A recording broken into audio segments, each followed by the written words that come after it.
It seems to me that children identifies with experience.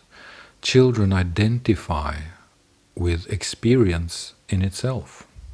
Experience in itself is the experience with which children identify.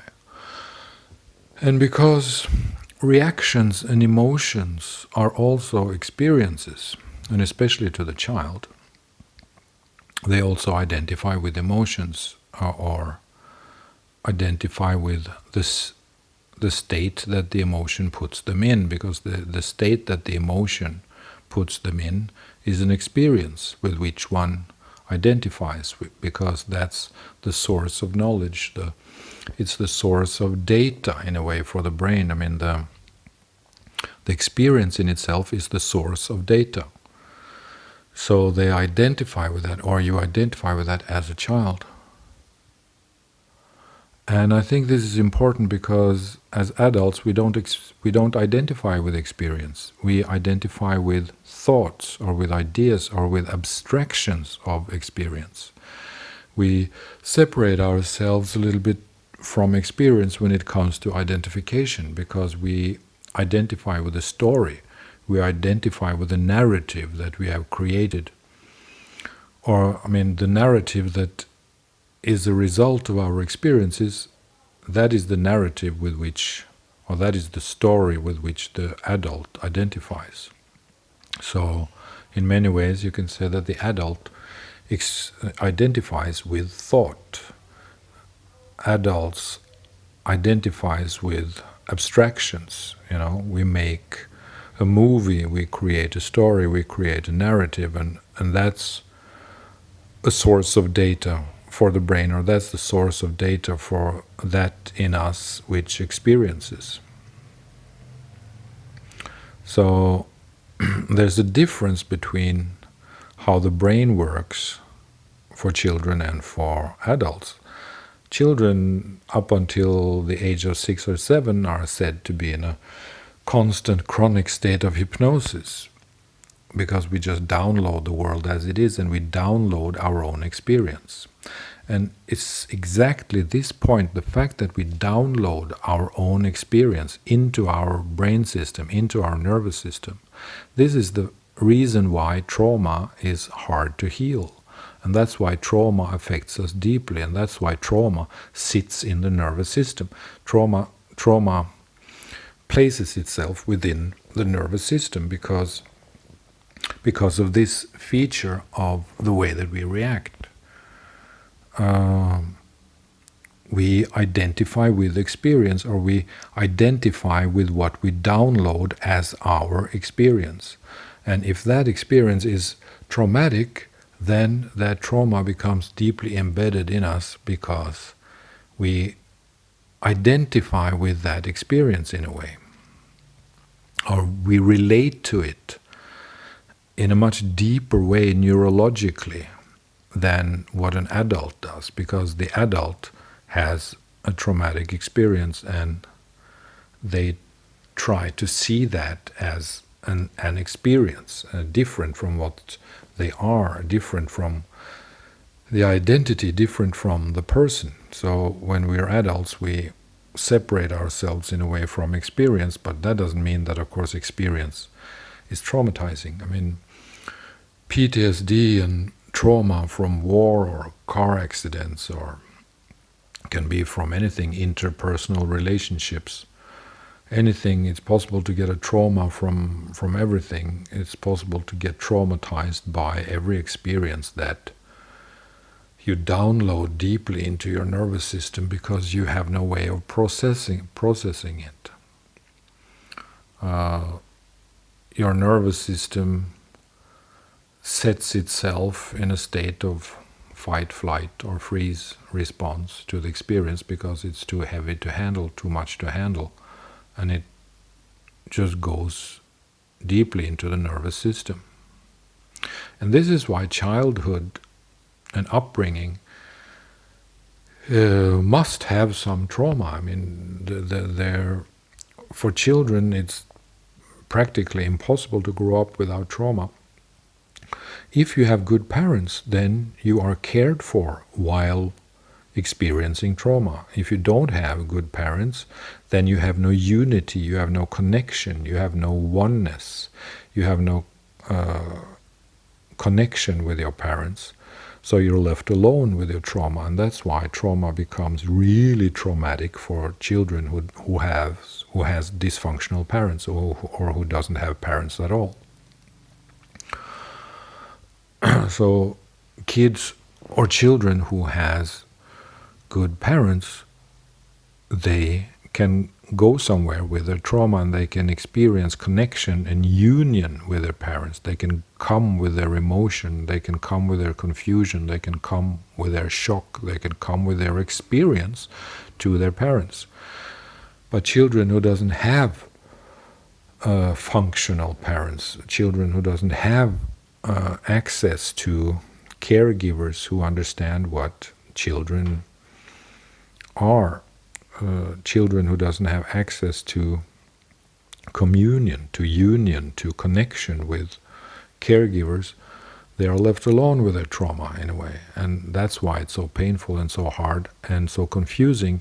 And that's why these traumas create life-lasting disturbances for people and for adults as well, because they are so deeply embedded. They can create deep confusion and can result in all kinds of disorders, all kinds of personality disorders, all kinds of eating disorders or addiction disorders, especially addiction disorders, personality disorders, narcissist disorders, or especially codependent disorders, where you give up yourself in order to get some confirmation from other people.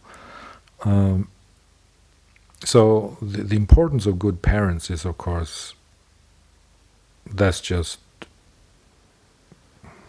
without doubt the most important thing. If you have good parents, then you have somewhere, then you have the connection that you need in order to process the different experiences that you have. And because children identify with experience, or even with feeling or emotion, because feeling and emotion also is an experience, is a direct experience for them, then it's very necessary to process it. And if you cannot process it because you don't have anyone to turn to, or the persons that you turn to, your parents, cannot give you anything, they cannot give you any feedback, they cannot give you any connection, they cannot take you in as a child, as an experience, they cannot mirror your experience, they cannot be a caregiver receiving you as a child, then of course it's more difficult. And I think that when it comes to healing the inner child for adults, when adult people tries to heal or connect to the inner child, then it's quite important to remember that the inner child, or when you were a child, you basically identified with experience. I mean, experience was so important to you.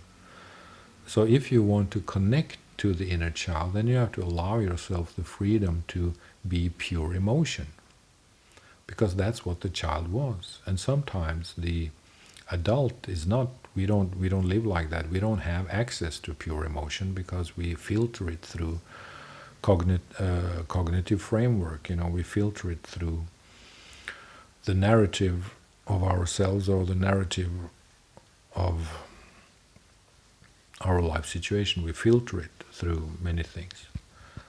So when you want to connect or unify or achieve some kind of oneness or contact with the inner child, then it's helpful to remember that the inner child comes from pure experience and from pure emotion sometimes. And that can of course be painful, but it can also be full of joy too. But so this is just a little something about the fact that children relate to the world in a different way than grown-ups do. When we are children, we relate to experience in a much more direct way, and we download it much more directly and unfiltered than when we're grown-ups. So if you don't see that point, then it's not so easy perhaps to connect to the pure emotions of the inner child. And sometimes it's easy to confuse the inner child with just trauma responses. And we think that the inner child is the trauma response itself. But that maybe that's not necessarily so. The inner child is the reality that exists prior to the trauma, but the inner child expresses itself through the experience of trauma. Right. And then, of course, it all also comes down to the background of all this. I mean, what is it that the self in the human being is? The self, or what we are, the I am that, as we say in spiritual traditions, is the receiver, or is the even prior to the receiver. I mean, we are that which comes prior to experience, which means that we are that which receives experience. We are the experience of our experience. But there's also a layer behind that. There's a layer behind that too, and that layer is the no-thing state, or the not I state, the pure state of Parabrahman, as they say in India, the state in us that is prior to everything. And it's really funny to see sometimes children who are very playful and also are not afraid of death in a way, and speaks very openly and freely about death. It's like, in a way, that they know that they don't exist in a separate self entity way. They know that, well, if I die, I just die. Why do we say that? Well, if I die, I just die. Oh, shall we die, or should not? Shall we die, or shall we not die? I mean, it's the same thing. It doesn't matter, because we will be the same whatever we die or not. I mean, this is the state prior to consciousness. This is the state prior to beingness. This is the state prior to self. It is the state that is prior to the I am sense. It's the background. It's prior to the witness in us. People usually say that we are the witness. We are the witness. We are that in us that can see everything that happens to us. But in a certain sense, we are that which is prior to the witness too, because we can see the witness. We have awareness of the witness. We know what the witness is. And so if we say that the true self in the human being is the prior to the I am that state, the true self is the no self. The true self is the self that is not there as anything else than the state that is prior to anything else. It's just prior to anything else. It comes before. It is without consciousness. It is without knowledge. It is the true witness in us is the witness that has no witness in it. Or, I mean, we are that which comes before anything else that occurs to us. We are that on which reality appears. We are that on which the world writes itself into. We are that on which appearances appear. So we are that background. We are that which everything happens to.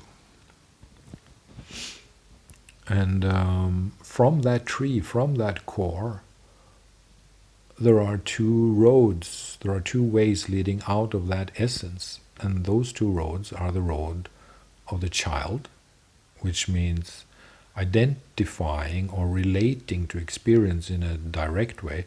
If not identifying with experience, then at least relating to experience in a direct, unfiltered way.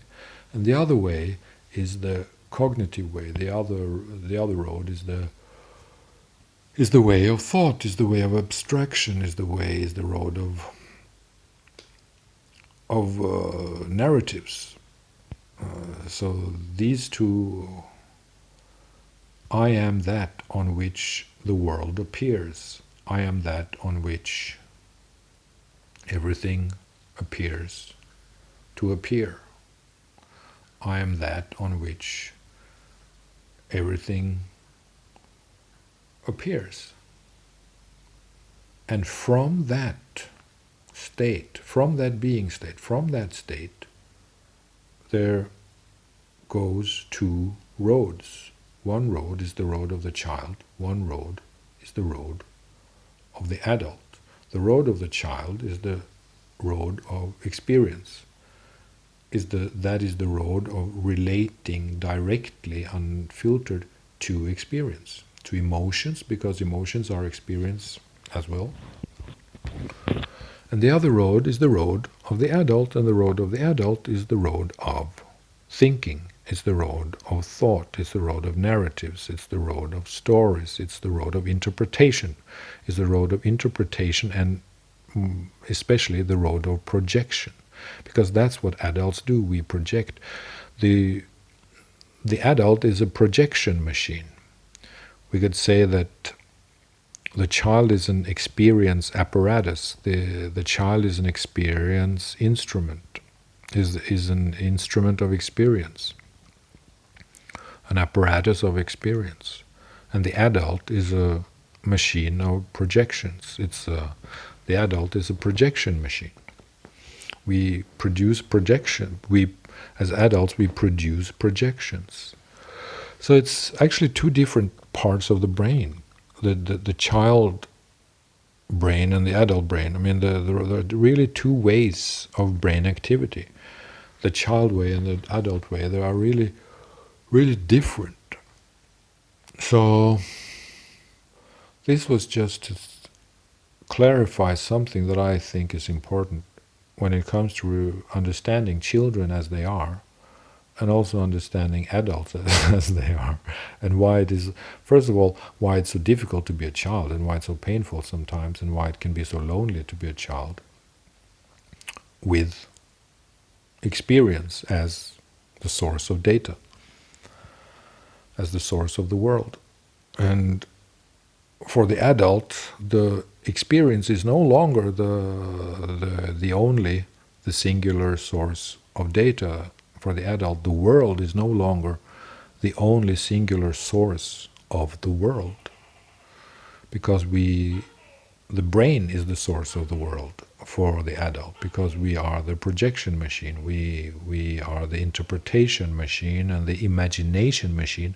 The adult is the imagination machine, the projection machine, and the thinking machine, and the perception machine. So the adult has, in a way, separated himself from pure experience, and that's what growing up means, I guess. But this is interesting to reflect on if we want to understand more about children and how to be more clever to take care of them and protect them and care for them. And also it is important to understand if in therapy or when adults wants to connect to their inner child or see their inner child, they should know that I come from experience. The inner child comes from experience. The inner child comes from experience and from trauma and from deep emotions that were downloaded into our nervous system when we were the apparatus of experience. And now that we are no longer the apparatus of experience, we are struggling a little bit in the territory that is between experience and cognition. We live in the territory, in the landscape, on the arena, on the platform that stands between experience in itself and abstraction. Experience and our interpretation of the experience, or the narratives of experience. So we live our lives on that platform as adults. We live our lives on that arena where we try to navigate through experience on the one hand and narratives and projections and interpretations on the other hand. All right, thank you. That was a stream of consciousness free improvisation talk. Thank you.